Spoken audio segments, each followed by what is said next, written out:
Regular meeting of the Northmore Board of Trustees to order. It has been posted as required by law.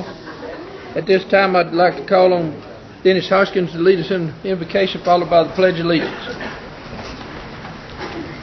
Would you please pray with me? Dear gracious Heavenly Father, we come to you once again, thanking you for the many blessings that you bestowed upon us. We thank you for these young people and their potential and all their opportunities.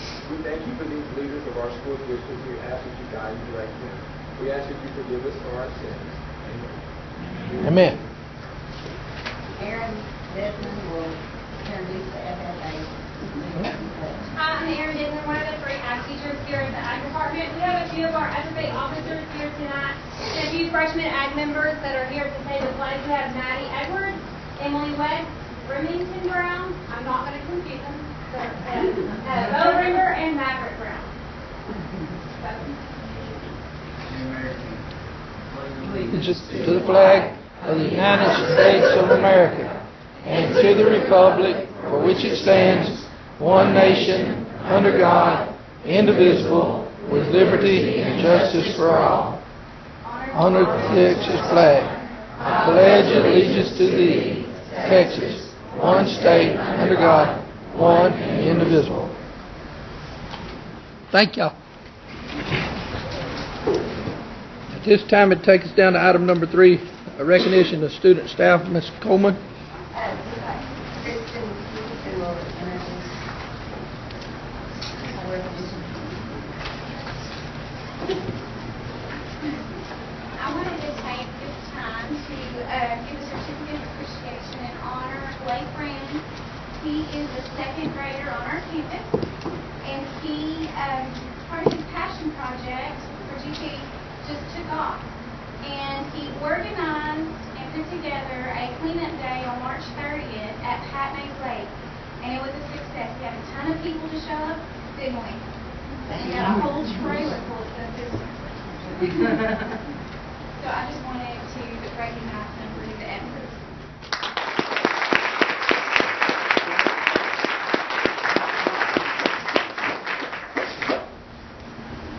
And then we have Clay Scarborough with the high school. All right, you come. Let's start with men's soccer. Come up here for soccer. Coach Caldwell, you guys.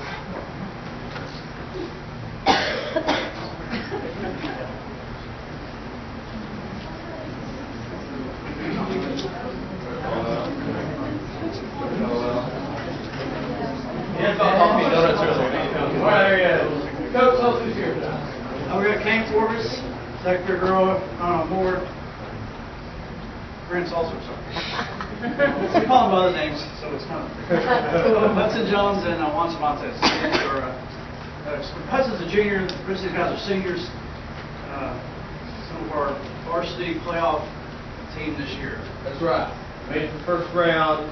Well, that was a rough night. Watching the women in their playoff game and listening about these guys and it was a shootout, right? We went to the second overtime, lost with 3 minutes left in the game. They scored and just couldn't come back from it. But it was the best from the time I've coached here before.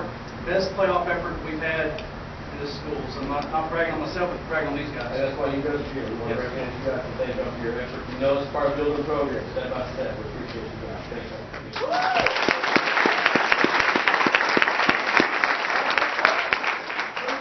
Well, these ladies were minutes away from going to the second time they would have been 3 rounds deep in the playoffs. They lost 1-0, double overtime. A lot of heartbreaking losses here for soccer, but this is how you grow programs, step by step. So how's it do? This is Miranda Hildreth, Anna Cervantes, and Abby Fisher. Right. And so, ladies, thank y'all for being here and your hard work. Good to see you. All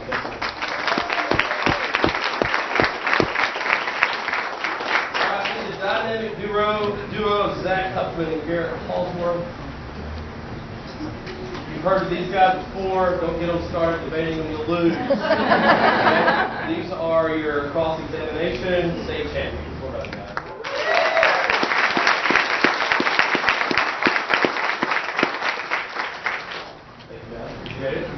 All right, let's see who's here for UL Academics.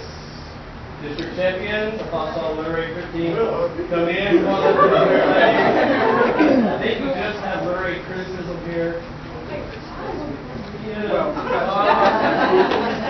Just guys, they competed too in the speech and debate stuff. It was Friday or Thursday. Mr. Hotchkiss texted me about 8 points.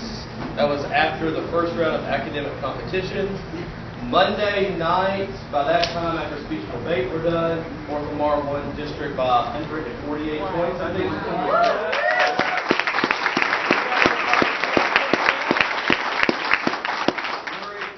First place again. That's like 3 times this year. So keep taking this year. We have Autumn Flick, Riley Craig, and Katie Conklin. And the rest of Matt Chapman, Garrett Holdsworth, and Will Rapp. Thank you guys.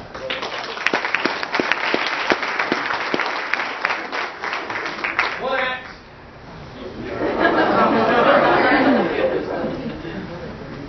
Alright, so if you're sitting in a wooden chair, make sure you knock once. Okay? They're going to the 4th round. Again, they will be performing in Commerce, 5 p.m. Friday. I've been told by a high-level theater source that part of their success is how many people can be there and laughing during their performance. So if you're not doing anything Friday night, 5 p.m. in Commerce, we need people, kind of like on the TV shows, they say laugh. That will help, all right? So good luck, guys. Thank you. Thank you.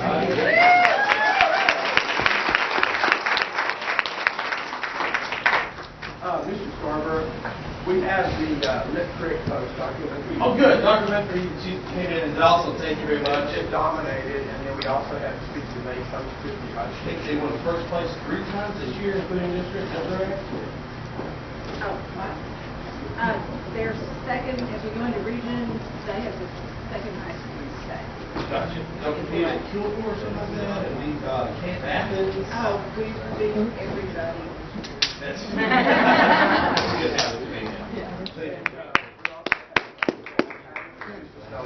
Yes. Awesome.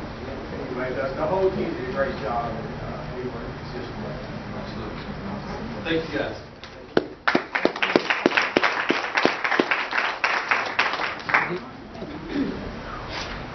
All right, thank each and every one of you. That takes us to item 4, public comments. No one has signed up for that, so we'll move on down to item number 5, consent agenda.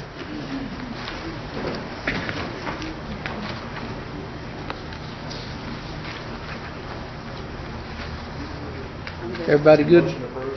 Got a motion by Mr. Stone, seconded by Mr. Richardson. Any further discussion? Being none, all those in favor? Motion carries 6-0. Thank you. Takes us down to item number 6, action and discussion items.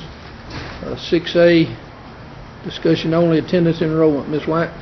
You have the enrollment report in your board packet as of April 3rd. Our total membership at that time was 2,428 students for the district.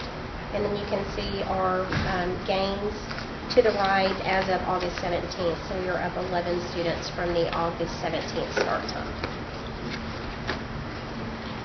Am I looking at this right? The 24-28 from where we were March the 7th, that has us down to 17 and a half students, correct? Yes, sir. We're down students from last month.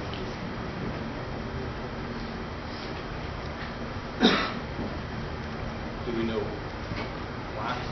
Yes, sir.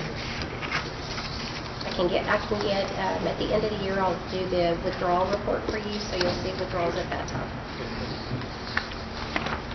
Anybody else have any questions? Thank you, Ms. White. Takes us down to discussion only, finance review. Dr. Fred Wilkerson, a Region 8 finance consultant. No doctor here. Oh, I thought. Okay, sorry. That's the one from my wife. Okay. Okay, ready to go? First, I'd like to begin by thanking you as board members for serving, and I know the pay is very good for the superintendent for 27 years. I think the biggest pay raise we ever got was 0%, so you're right there along with it. But this is the grassroots of our democracy. This is with our school board. But you know, people that interact with your constituents on a, if not a daily, but certainly on a regular or weekly basis. Whereas your state representative, senator, U.S.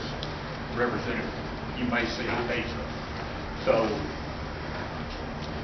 you are the groundwork there, and I appreciate you serving the kiddos of North Lamar ISD. I want to give my thanks to Major Stewart and our central office staff for helping me get all the data that I needed to do tonight. And we have spent some hours on this. So we look here at this first slide, and it says the budget is district's plan to produce educational excellence expressed in terms of dollars. So these are rhetorical questions, so don't answer them deep. But I would say to you to be thinking about what is the return on our investment. We're putting money into our education. Are we serving our kiddos? Are they getting the education that they need to be productive citizens in today's society?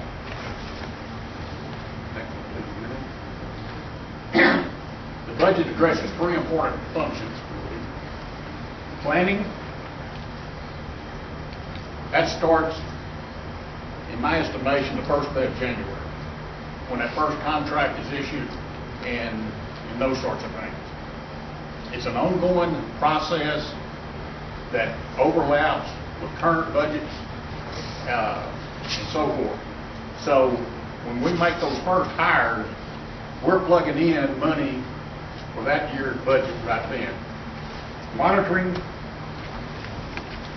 we surmise that that's been done on a monthly basis. It's a means by which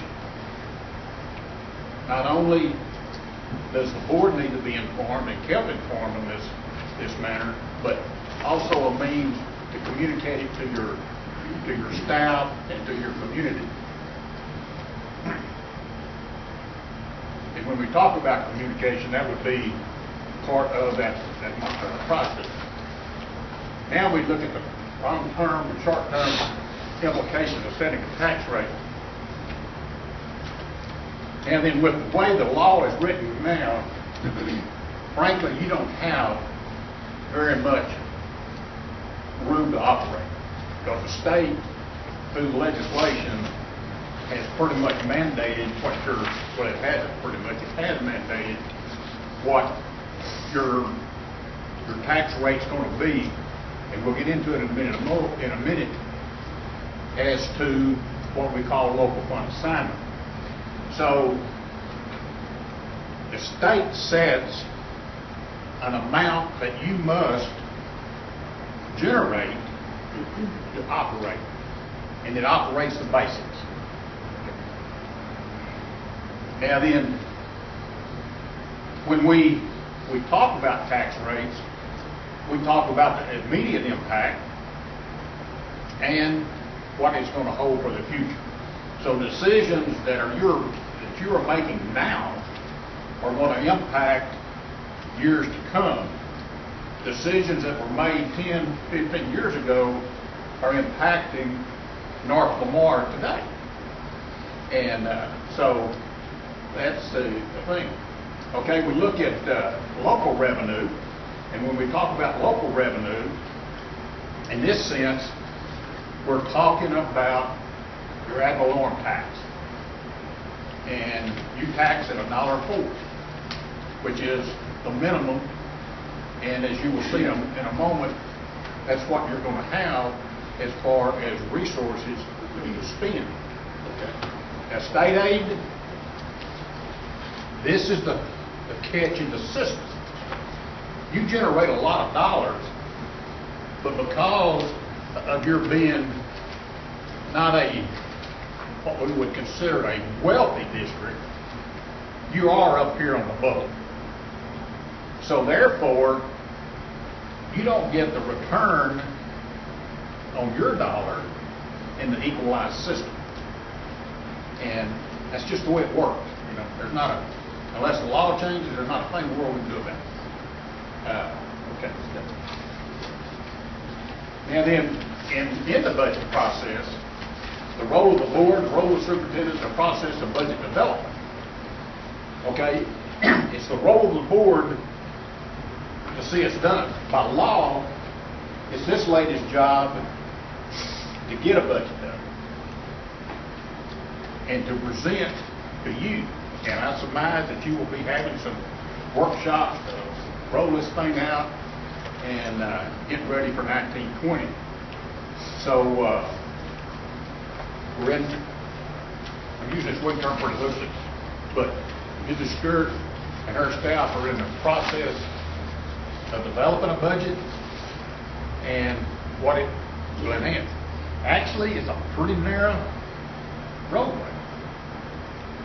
You know, this because the greatest portion of it is made up in salary, probably somewhere in the neighborhood of 80%. So that's significant. Okay. Okay. Just a few laws here. The budget must be balanced. The district may not adopt a deficit budget. When we talk about a deficit budget, what are we talking about? Okay, it's not the budget that you're going to adopt here. A deficit budget would be if you had no unencumbered funds to float that budget.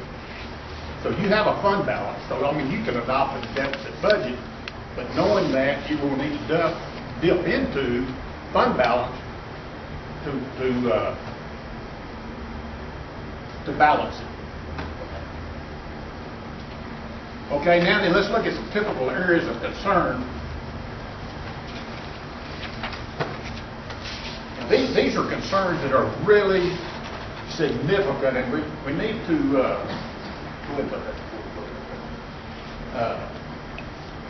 think about these. Declining ADA, declining fund balance, payroll costs, tax efforts. Now then, in your packet, we have a graph. You can go to that now.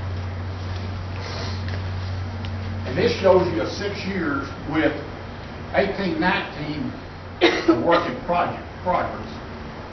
So we can see this graph that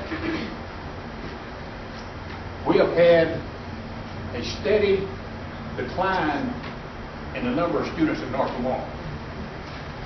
We can see that the fund balance has been dropping. We can also see at the bottom that there is no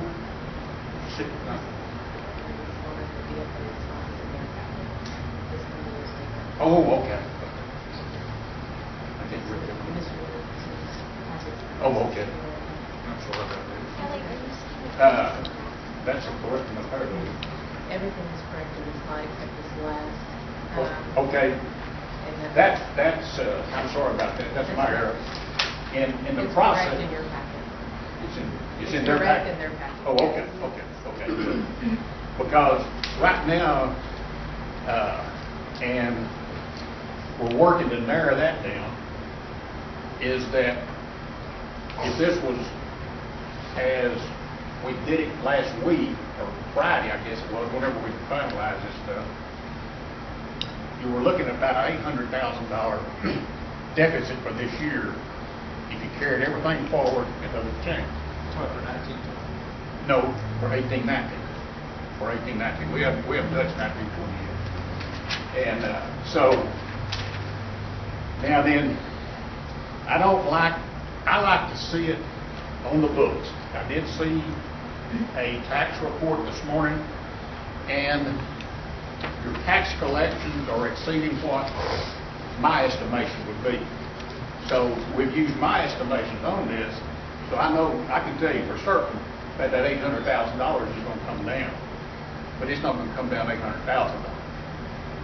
But it will come down, and the more we can shave off of it between now and July the 1st, the better off we're going to be. But again, it's just limitations, you know, and they're out of our control, your control, in the fact that you have so much tied up in payroll. Your utility bill's not going to go down, you know, and all of those things are not, none of that's going to change. So there's just a very small amount that's in there that possibly could be saved. And Mrs. Stewart and I've talked about that. Basically, philosophy is if you haven't purchased it by the beginning of this, at this time of year, you don't need it. I mean, there may be exceptions, you know, that somebody has to have this in a science lab or what have you. The spending should be close to being done. And our purchase orders, we have some purchase orders out there that have been encumbered, like $80,000, something like that. We need those liquidated and all of that so that we can get a clearer picture on what 1819 is. But that's a part of the monitoring and the story there.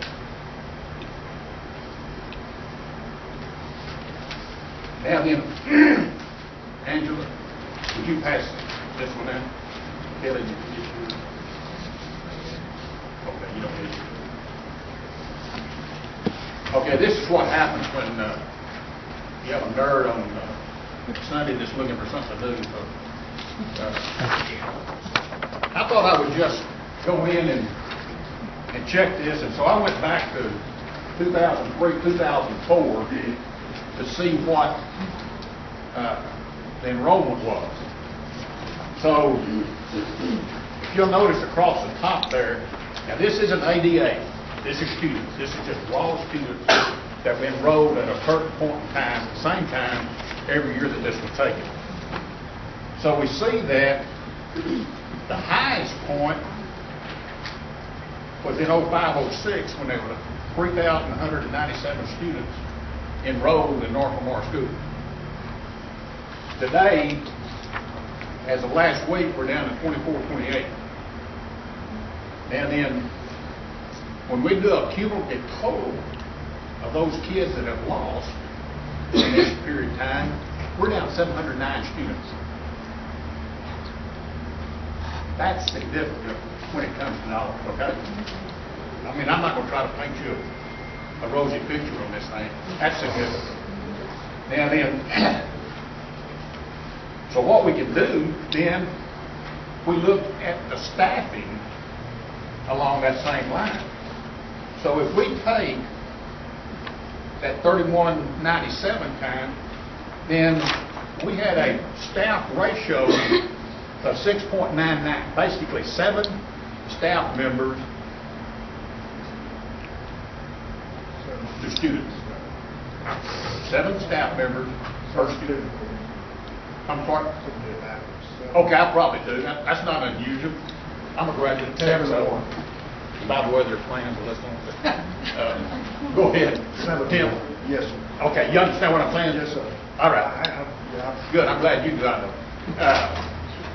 I've been preaching this for a while. So anyway, then we look at the current year after 1819 is 5.3. And then over that period of time, we have added 31 employees.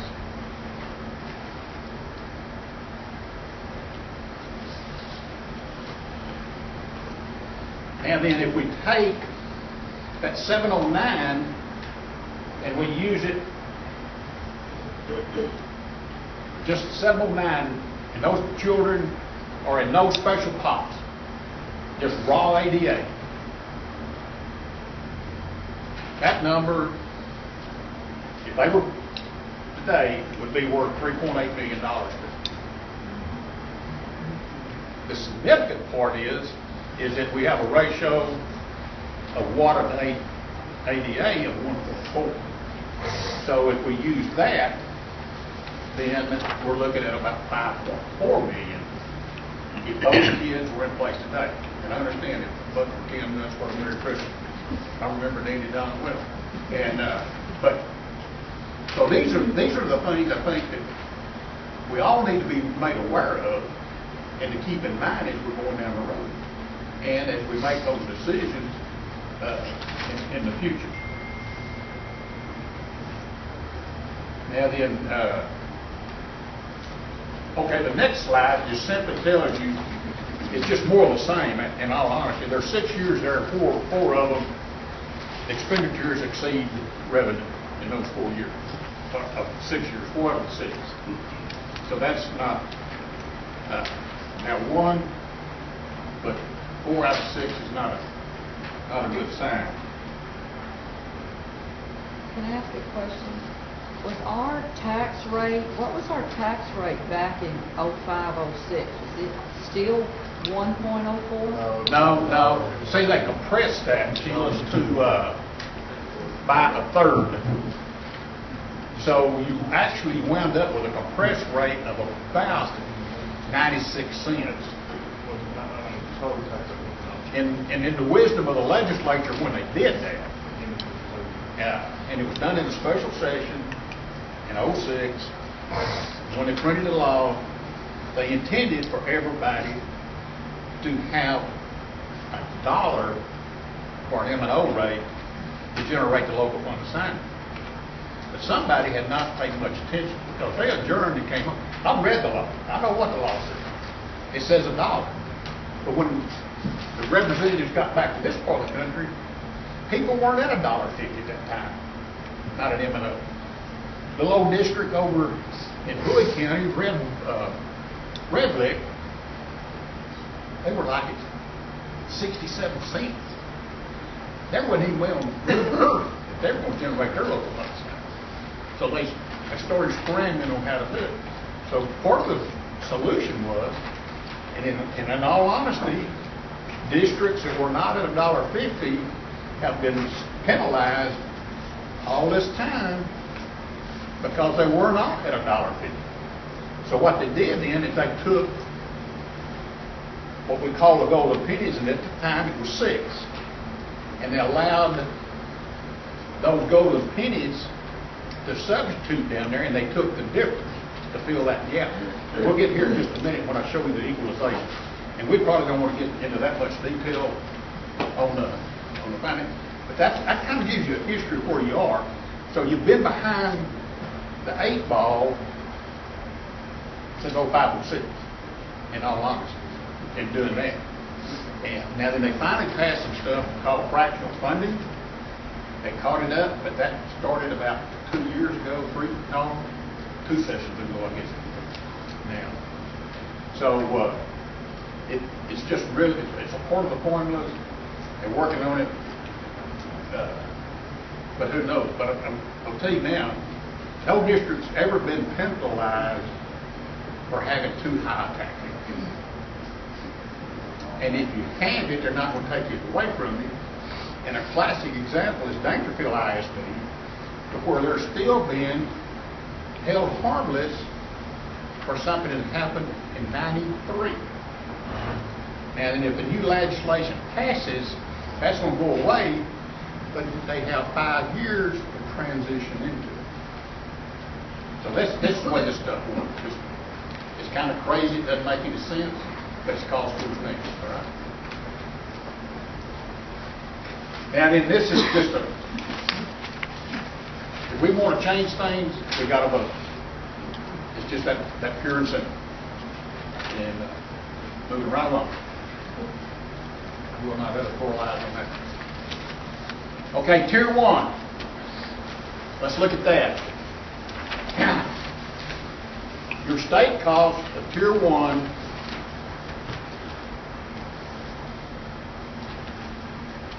is $17,291,630. Now that is what the state expects you to operate on. We're going to get down to that. That's going to take, when I say that, I mean that's running school district. Okay? Now then you do get some Tier 2 Level 1 to the tune of about $2 million. And we know that is discretionary money that it's outside of Tier 1. Okay, let's look at your local shares. Next slide, please, ma'am. Your local share is $11,628,299. Now then, what that does, that's equalized at $514,000 per water. Now then, offhand, I don't remember exactly what, but anyway, then we see it just flip in the local share of Tier 2. So to secure 100% of our state funding, then North Lamar has got to produce in taxes $12,338.769. Well, not 69, $69. It's a tad short, but if history continues the way it has in the past, it's no sweat. We'll get there without a problem. Okay, local share fund assignment. Okay, see, here's what happens to you. So we're collecting a little over $12 million. So just to open the doors, you've got to produce $11,628 just to have Tier 1. So you put in 67% of that. The state puts in 32%, 33%. So the total cost of Tier 1 is $17 million. Okay. Ms. Wilson, in 05, that was like 48%, if I remember right? I'm sorry? In 05, that was like 48% when they produced. Yes. I can even remember when it was 90. But the dinosaurs were still running about that time. Now then, okay, here's an example of what I was talking about, is that Tier 1 is equalized at $514,000 per watt. North Lamar's well per watt is $363,496, and that figure comes from what the state assigns you. You have an assigned value that's the prior year. So the prior year, if we divide your water into that, it's $363,000. So there's not a large gap there, so that's the reason we see the 67% and 33% on there. Now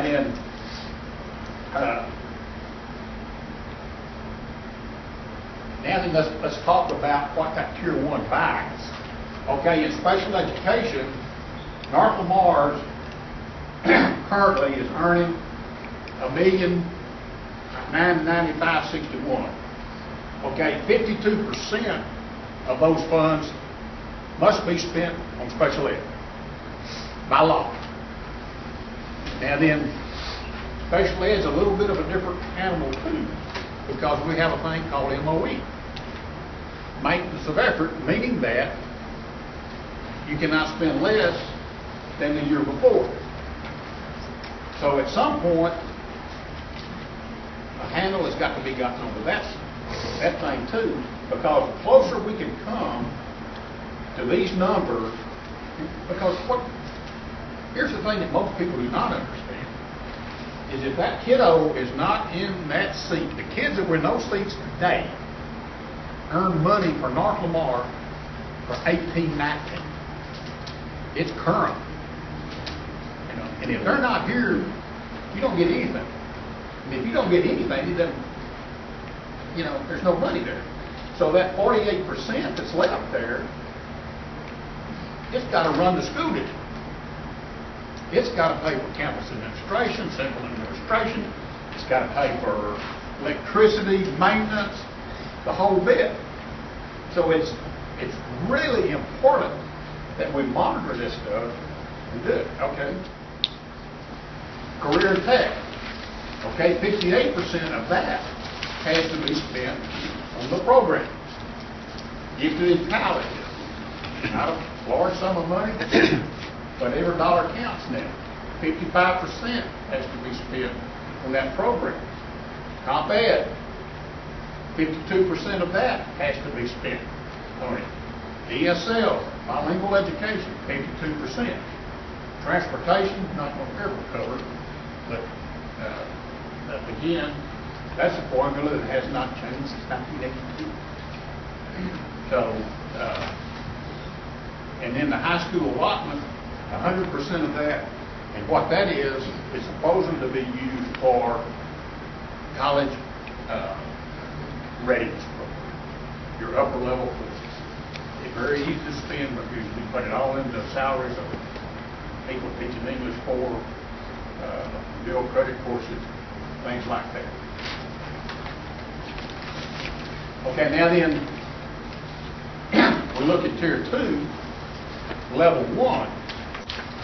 Now see, the difference here is the equalized level on this one is $1,022,800, which is a huge difference over that $514,000. And that's why they call it golden pennies. Chapter 41 districts can use that without e-recap, no matter how high it is. So when we look at your WADA 3264 and we take your state share, then we see it's at 65.8%, your local share at 34%. So that's where you are on that, but it's taking all of it out. Now then, when this law passed, it was the intent of the legislature to say that we're going to give you 4 cents of discretionary money. Your local fund assignment's going to have to be $1. Then, without a vote, without anything, you can do 4 cents. After that, if you want to do, in my days, they were called rollback, we call them TREs now, tax ratification elections, then the voters have to approve the additional cents, up to 13 cents. So, and we have some districts that have done that. Within Region 8, there are numerous that even Frisco, as wealthy as they are, they're looking at it because it's just not enough money, the way that the formula is set up, to fund it.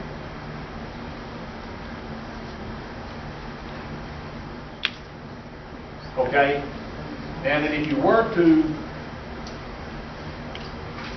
this is a what if, but if you had the additional 13 cents, you would generate $1,145,000 for North Lamar. You would be recaptured at $149,638.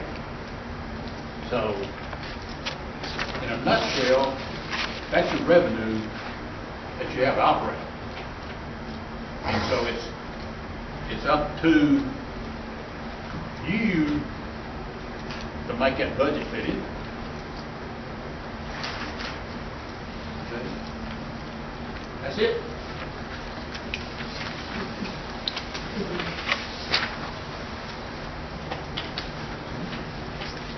Questions that I might answer real quick? Still got over an hour. Just look at the rough math, and when we started to hit on it a little bit, but I mean, it's pretty easy to do the math and get the 800,000 votes. Nobody's going to like the solution. I mean, no, we're 16% down in students, but we're only 3% down in staff. Okay. And there's your 800,000. It's no doubt. I think the numbers just back on my paper here. It's 802,000. It's there, and I mean that's so. To make the balance. Well, it's just like this, the first of the year, we thought we were talking about reducing staff, reducing that. And then it comes out when we're 14 staff below where we were when we started reducing staff. And here's the thing. That's not us. In people's defense on this, the board's defense and stuff like this, it's a cumulative factor. It's cumulative. And so what we forget about you know, in 15, 16, we were down 50 students. The next year, we're down 25. Well, what do we think that we're down 25? But we're down 75. That's right. And so it gets mounted up, you know. It is just built up. And now, huh? But that's what the numbers are. That's what the numbers show.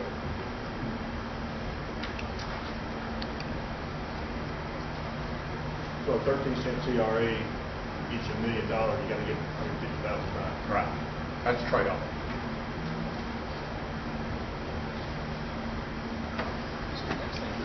That's current. Well, I probably need to show it up there.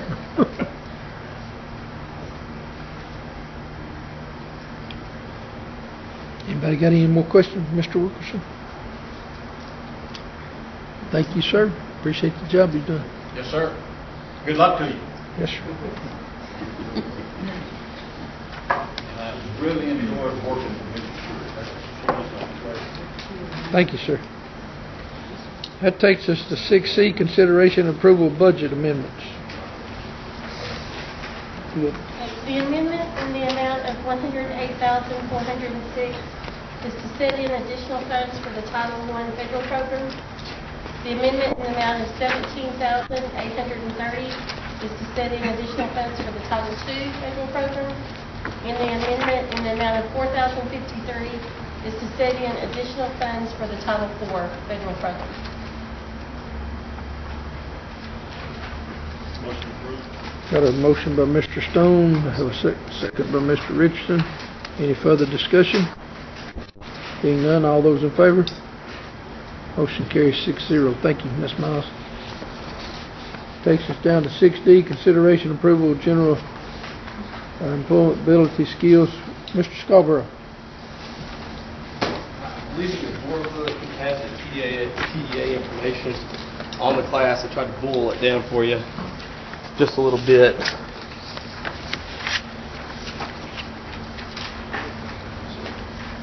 So pretty much what we want to do is add this general employability class for some kids that are already in some modified curriculum and they'll likely go straight into the workforce. And they've been in various CTE classes until then, and there's some safety concerns there. It also has dinged us a little bit, some of our federal accountability, TA accountability. Our hope is to kind of put them into a CTE class, so you get CTE numbers, but also get them ready to go straight out and do the work that they need to do. So the notes there kind of tell you what the class covers, also tells you kind of what the need is for the specific population, and it kind of is broader than a specific population. We can get a couple group of kids in this class. We estimate low end 20, 25, maybe 30 kids. So split this into two classes is our goal. So more contact hours for Mr. Brown, but also these kids, you know, to kind of give you a good example, some of them will not be in welding because they're not going to be welders. They can get ready to go into the workforce, help out the hospital, help out other local businesses doing other things like that. So.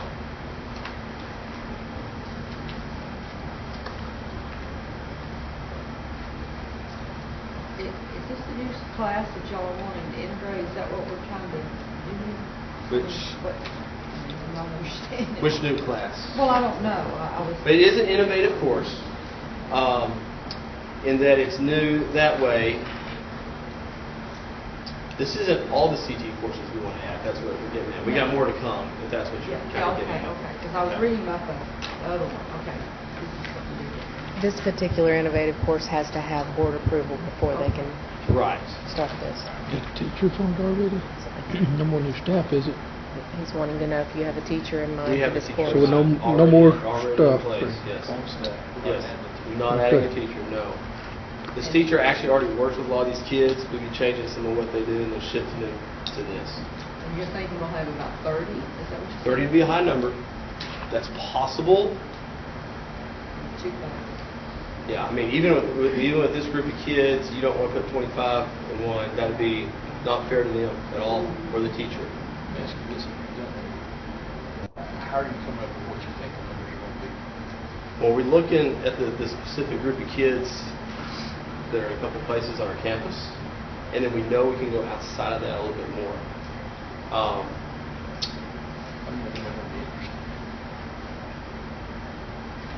But we're already kind of doing some of this stuff, so I think we're there. Shouldn't be an issue. How's this going to compare them to the workforce? Well, it's a lot of, for these guys, it is basic employability stuff. How do I, Texas Workforce Solutions, you're familiar with that, but that's what a lot of these kids are going through to go to the real world. So that's the population we're talking about, and all this stuff hits on that. I mean, it's in there. If you look through those teaks, I kind of, I bulleted and then basically them right there for you. Yeah, this gets these kids ready to go out, earn a living based on, example of some kids that I know did something similar there in John Tyler. They fold towels at the hospital, and they go do it every day. You know, and that keeps the hospital staff, and those guys have a job. What do we need? We have to have a motion. Got a motion by Mr. Richardson, second by Mr. Daughtry. Any further discussion? Being none, all those in favor? Motion carries 6-0. Thank you, Mr. Scarborough. Thank you. Takes us to 6E, consideration approval of special board meeting on May the 7th at 7:30 a.m. to canvass election. Got a motion by Mr. Richardson, second by Mr. Daughtry. Any further discussion? All those in favor? Motion carries 6-0. Takes us down to item number 7, Superintendent's Report. Okay, we're going to change our end of the year employee banquet this year. In the years past, we've done it at night, and instead this year we're going to choose to do it on Thursday, May 23rd, and I'd like to invite all of you. We're going to have a luncheon from 1:15 to 2:15 in the high school cafeteria, and then at 2:15 the awards ceremony will begin in the high school auditorium.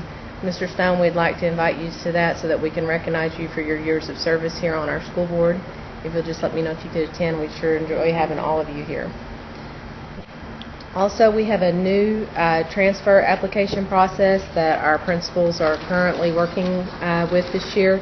In years past, whenever a parent would come to the district, they would come to the administration building to pick up transfer paperwork, and then they would end up having to take it to the campus. So we're trying to make this process an easier process for our parents. So now we have transfer paperwork located on each campus. The parent has to go to the campus, so it's just one stop for them, and then they return new transfer documents to the principals, and then the principals will send those to the administration building. We're still using our transfer process that we've used in the past by looking at the students' report cards, STAR results, attendance, and discipline records before deciding whether or not we will accept the transfer. For the 2018-2019 school year, we currently have 405 transfer students. So we're hoping that this will help our parents just make it easier on them.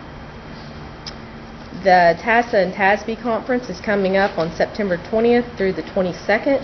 This year it will be held at the Kay Bailey Hutchison Convention Center in Dallas, and registration opens up in June. So if you are interested in going, if you'd let me know, I would get all of you registered for that conference. That it? That's it. All right. Thank you, ma'am.